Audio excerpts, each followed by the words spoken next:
We don't have time for questions. No, we do. Yes, we have. So Penny's going to be around to ask a few questions.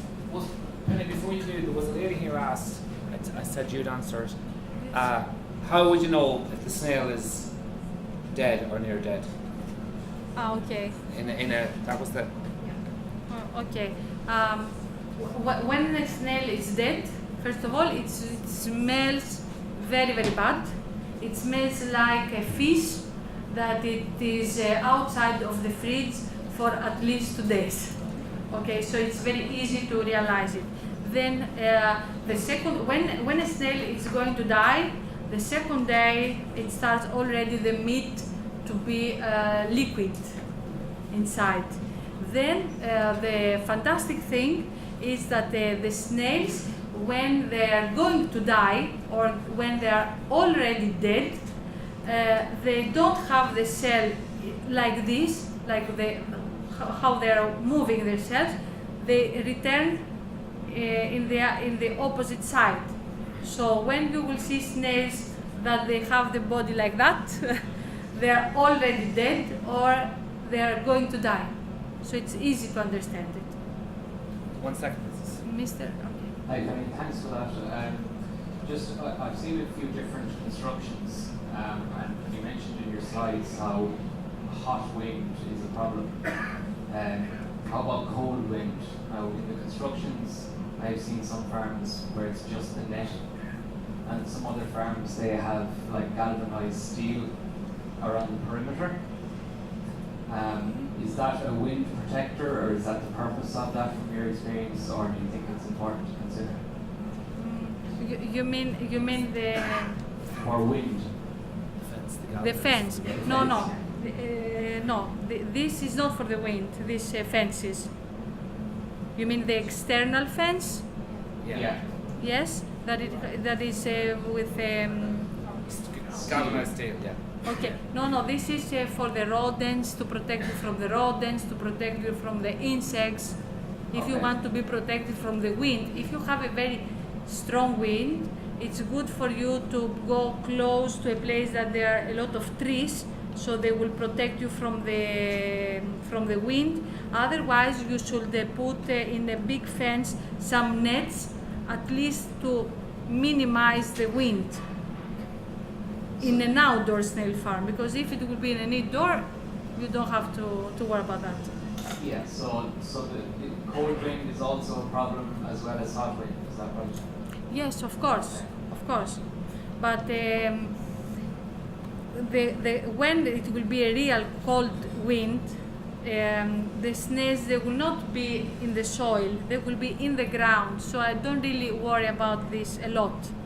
It's different because the difference between the estivation and the hibernation is that during the summer, the snails, they are going to sleep in the top of the soil.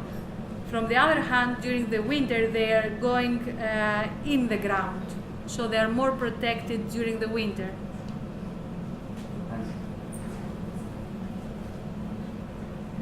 Hello. Penny, thank you very much for coming along, and it's been very interesting, and I'm sure everybody else is. I'm Brian Thompson from North Donegal. I have a couple of questions for you, and somebody asked earlier, how long have you been farming snails? It seems we have been farming snails for years and years and years, because every night whenever I go out walking in my garden, there's a lot of snails. The question is, can we actually eat these snails that are Irish snails if we have them purified, and are they like the same snail that you're talking about, Muller? Okay. Are they like those snails? The second question that I might ask as well, maybe if you would, while you're thinking about that one there, one of the questions I would run past you, how do you cook these snails? Do you put them in boiling water? How long do you give them? Things like that there. If you could as well give us something about the wholesale market. How much can we expect to get for snails by the kilo if we have them? I think everybody would like to ask that question, because whenever I left Donegal, I heard that you were going to get 30 euros a kilo for them. The first thing I heard when I came to Tullymore, they were down at 5 euros a kilo, and last night they were down at 2 euros a kilo. So they're going down all the time. Can I leave that with you? And just while I'm on the subject as well, in Donegal we have a company called Carry McCarry Networks. It's next door to me. They make nets for snail farms, and they make electric fences for snail farms as well. So just to let everybody know that that is actually available in Ireland. Thank you very much indeed for your attention. Okay, so there are four, you mentioned 4 things. Okay, I will try to cover all of these 4. So the first is about to eat the snails from the wild snails. I will answer like let's say, it's not so easy, you know, the answer, because it depends where are these snails from, the wild. I mean, the reason that we have snail farming is because the European community, they decide to have products that they are coming from farms, so that the consumer has the possibility to know the traceability, to know from where the snails come from, what they have ate. So they have the possibility to know the final consumer, to know these snails, what they have ate and where they come from. So it's a safe product, so it's a safe food. This is the answer, let's say, from the European community, that they create this law, and they prohibited the import and export of wild snails in Europe, except some months that it is allowed. For example, Bulgaria has the right only 1 month to export wild snails from the island of Crete in Greece, because only one island has the permission. They have 3 months per year, and some other places in Europe, they have the rights only some months. So I repeat that the answer from the European community view is that we need to eat food in general, or even snails, from protected farmers. As a penny answer, because I have to separate myself, is that my father, he is coming from a village, a very poor village in Greece. So the people, they grow up eating snails, wild snails, in order to survive. So in Greece, it's a traditional food, and the reason is that even during the Second World War, the people, they survived in Greece because of the snails. So in our days, if we know the place, if we go to collect the snails in ourselves, to collect a kilo, let's say, or 2 kilos for our house, yes, you can eat them. This is my answer. But if you know where you have to go to collect them, and if you know that in that land they don't have used a lot of chemical drugs, so yes, you can eat them, but at least you know where they come from. Then regarding cooking, I am the worst cooker ever. Okay, now I have the excuse of the baby, but you know, I was never thin anyway. I was always fat because I really eat a lot of fast food. Even I support the slow food. Even I support the slow food very hard, but I know everything about chocolate and desserts and sweets. So yeah, there do exist a lot of recipes for snails. The important thing is that before you cook them, you should put them under the water, and they should all of them be alive. They should all of them have the head, as we call, up. They have to be all wake up in order to boil them, to cook them. Otherwise, if they are already dead and you will cook them, it can influence your stomach. Yes. So the first step for cooking snails is to wash them, then to boil them, and when you boil them for, let's say, the first boil, it can be for 15-20 minutes, then you clean the water and you reboil again. Then there are a million recipes in the internet you can find, because maybe you have different tastes from Greek standards. Then the third question, okay, let's repeat again the third question. Wholesale market. How much can we expect? Okay. It depends. It depends. For example, here in Ireland, it's a virgin market, so it depends on the existing snail farmers if they will create a strong market or if they will start the competition between them. If they will start the competition and one will sell in €2 and the other with €7, at the end they will have all the same result to sell snails with €2.50. So the market, even in Italy, even in Greece, even in France or other European countries, it depends on the species, it depends on the quantity, it depends on the period. For example, the summer, it's not a lot of requests, so the prices in the European market, they are very low. The peak of the season, let's say the peak for the European market is close to the Christmas, so you can have even better prices. And then it depends if you have small quantity and you will sell this small quantity in some restaurants, or it depends. You will have to deal with wholesalers, in retail. There are different prices. It's not only one price. Yes. And the last question was about some materials you mentioned, about some nets. Of course, it's good to support your country, and if you have some of the materials here, you can use these materials too. But they need to have some standards.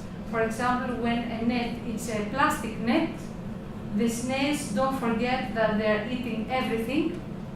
So it depends on the material of the net. It depends on the material of what we use.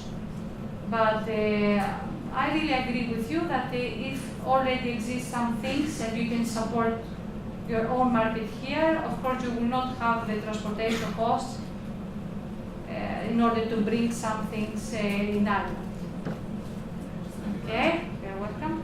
And what's Mr. Thank you very much for all what you have spoken to us concerning.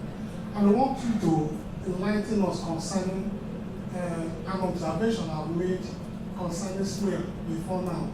That occasionally some of the snails has a kind of white seal in their surface. What is the cause of that particular item? And what can we do to avoid it? Thank you. No, the color of the shell, if I understand well the question, the color of the shell. No, I'm not talking about the color, I'm talking about the surface, the face. That is the Okay, the operculum, yes. Well, at times you see something like seal, the real meat goes in, then with a white seal. Yes. That you can't even see the snail. You can't see yes, of course, because so what is the cause, and how can one avoid such incident from occurring? No, we don't want to avoid this construction of the operculum, because this white protection is actually a protection. It becomes from the slime and from the calcium of the snail farm, of the snail itself. They used to create this operculum when outside it's a lot of wind, so they don't want to dry, so they do this operculum. Also, they do this operculum when they are going for the hibernation or when they go for the estivation, again to protect their cells. And also, they create this operculum during when you have the snails in your store in order to clean them. But here in Ireland, for example, you will never, and I can sign to you this, a very hard operculum. The reason is that you don't have hot wind here. For example, in Greece, you will see that the snails, when they create the operculum, they have even 2, 3 operculums. Here in Ireland, you will see only one operculum, very transparent and thin. And this, it has to do because it's not a hot wind here. But in any case, even this operculum is thin, even it's harder. It's in order to protect their cells, the snails. So it simply means that when you see such thing in your snails, you don't have to worry about it. No. Thank you very much. No, you don't have to worry, but you know, it means that they have protect themselves. But if you don't have wind, if the temperature is ideal, and the ideal temperature is like 18 to 22, like the same for us, and they have the operculum, it means that they are very, very hungry, and they didn't have other choice. So in order to protect themselves, and in order to start feed themselves from their body, they create the operculum too. Well, how do you feed them? When you feed them hungry now, they are still up themselves. No, they will feel it. They will feel it. And when you also see the body of the snail, that is very, very inside, it means that these snails, they are hungry, that they are not very healthy anyway. So how do you feed them? Go back to that story. Okay. Penny, there's a company, I think it's a similar company Yes. called Touchstone Touchstone, yes. Technology. Do you know anything about that company, the system? Is it something that you would recommend? Look, the system is another alternative of a breeding system. They have in a greenhouse woods, the last woods with feed and vegetables. The last years they changed the system. It's again with a greenhouse, but they have with plastic curtains. It is a system that it can work, of course, but you cannot write silly things in the internet. I'm sorry for the word. Oh, usually I speak even worse, but okay, I'll just say the word silly. That in 1,000 square meters you can have 26 tones. I mean, look this space here, look this room. We are almost, 300 people. Let's say, if we will be here 2,000, how we will be? We will be one in the top of the other. It doesn't make sense. I respect all the companies, but I don't respect people when they are saying silly things just to convince people invest to something and then to disappoint. It's better for you as potential farmers to know the worst case scenario, to know the risks, to know the issues, and take the decision if you would like to make this business or not, than to have promises and make dreams that we will be all rich and we will go to Hawaii. I mean, we have to be careful, we have to be careful, because I have a company too, other people here, they have companies too, but we have to be careful when we speak to other people's pockets. Yes? Hi Penny, for a new farmer creating a snail farm, how do you eradicate all the wild snails from your land before you would construct your new snail farm? Or would that come from cultivation and planting your brassicas? I'm not sure if I understood very well the question. He's talking about if he's going to snail farming, Yes. but there's already wild snails there, has he to move them first?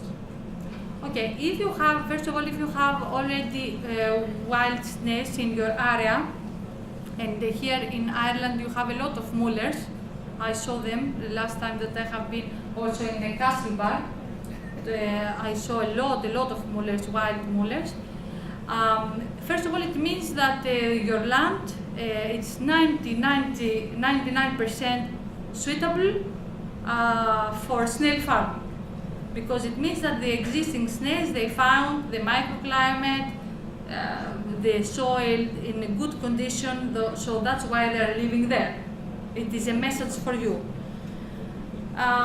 It is very difficult, I will answer, I will come to it, I know. It is very difficult to let them go away. I know that. I'm sure that even you will go to kill them, when you will create the paradise, that it will be the snail farming with the food, with the water, with everything, they will return back new generations. So we know that.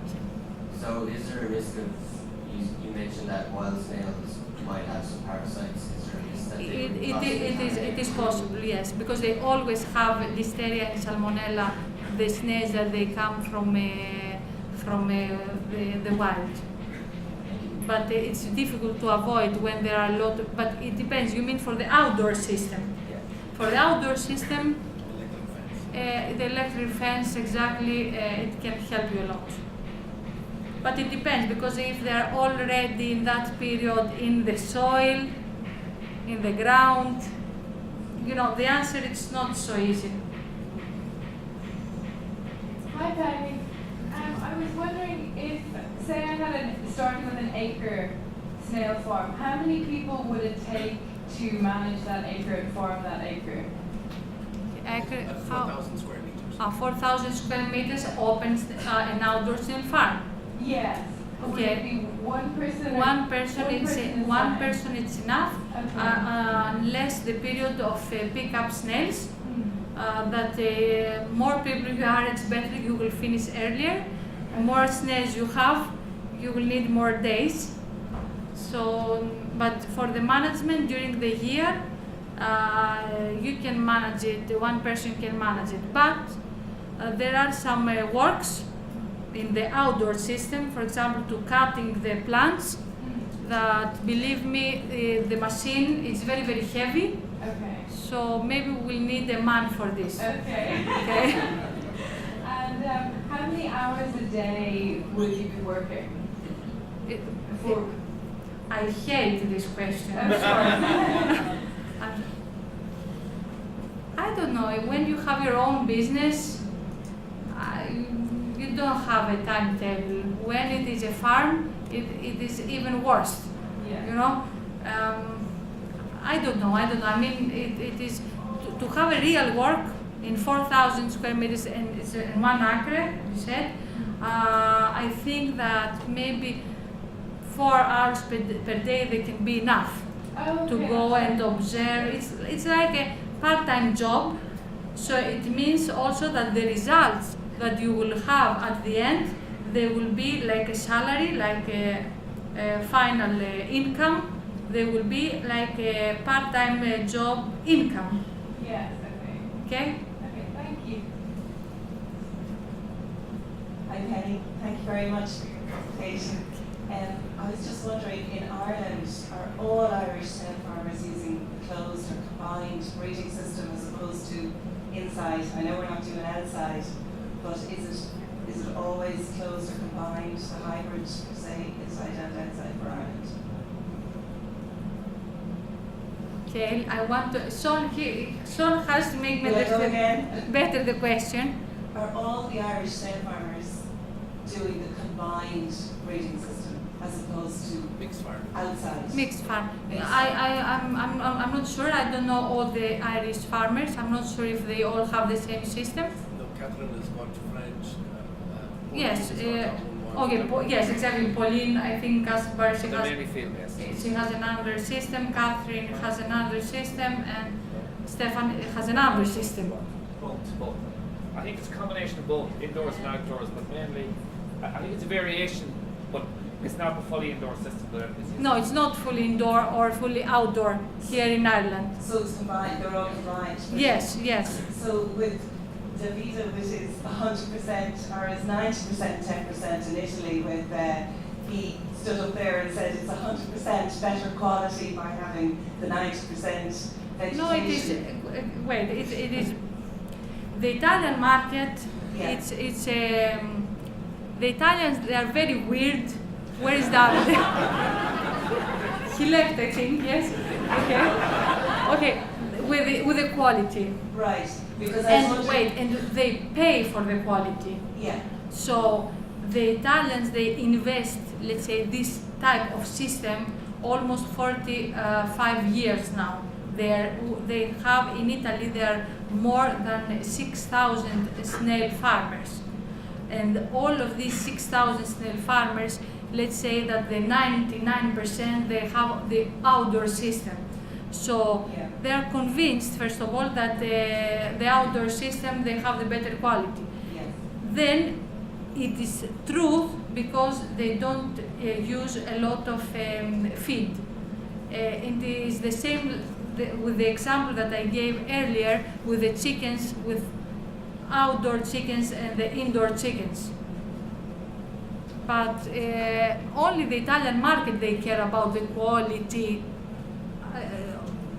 The rest, no. I guess my question is, in competing with that, because in Ireland we all work together under the co-op, in competing to that single market, the Europe market, are we able to have a shot against the Italians on their high quality?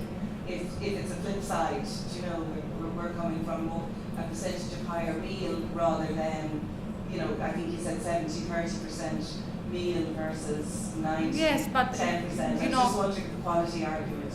Yes, but you know, it depends of the country, it also depends of the period, because there are some periods like autumn and winter that is a very big demand, and we cannot supply all this demand. So they don't even care about the price, if they will pay more. They don't even care if the snails come from Greece or Ireland or Spain. And there are some other periods, and depends again of the country, that they pay attention from where the snails come from and where they have ate before. It's not easy answer again, because it depends of the country and from the month. If you want to take as an example only Italy, I have to say that yes, they are interesting of the snails without feed, without the use of the feed. They're always, the clients that I have in Italy, this is the first question that they make to me, if their snails come from an outdoor system or an indoor system. But in some periods that they cannot have the possibility to supply all the requests, they even buy from Bulgaria, from other countries, that they are using 100% only feed. Thank you. It depends. It depends. Great presentation. In the controlled climate system, can you tell us a little bit about the temperature? What is the ideal temperature, and is that constant throughout the day, or should it vary during the day and different times of the year? No, the ideal, it's always 18 to 22 degrees. All day, 24 hours? Yes, it's the ideal, because in this temperature, the snails, they are moving and they mate, and they are feeding. But if we want the snails to survive during the year, even with the controller, we have to make them in to create a technical hibernation, because the snails, they need to take rest at least for 1 month, 2 months during the year. So in this case, we put the controller to 5 degrees, so they will go for sleep, or we put the controller up to 24. Yes. Hi, Penny. Ireland. I just wanted to ask about the baby snails versus the reproducer snails. If you were to get reproducers, after they've mated and made more babies, do you then grow them and sell the original ones for sale to the market and reproduce them from your new babies? Yes, first of all, the reproducers, they make at least 2, they can even maximum have 3 births during the year. Okay, so it depends of the first time that you will put. It depends of the month. Then we can have 2 to 3 reproductions during the year.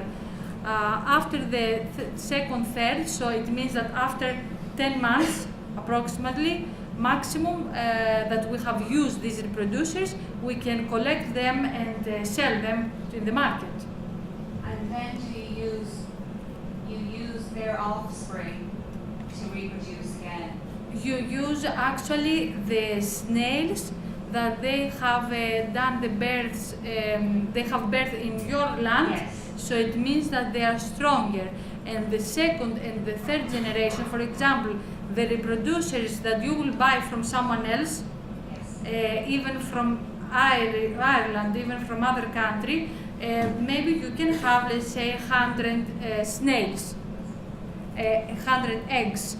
The second or the third year, your own reproducers, they can maybe have 150 eggs or even more, because they will be used to your climate, to your habitat, and they will produce more. Okay, thank you. Yes.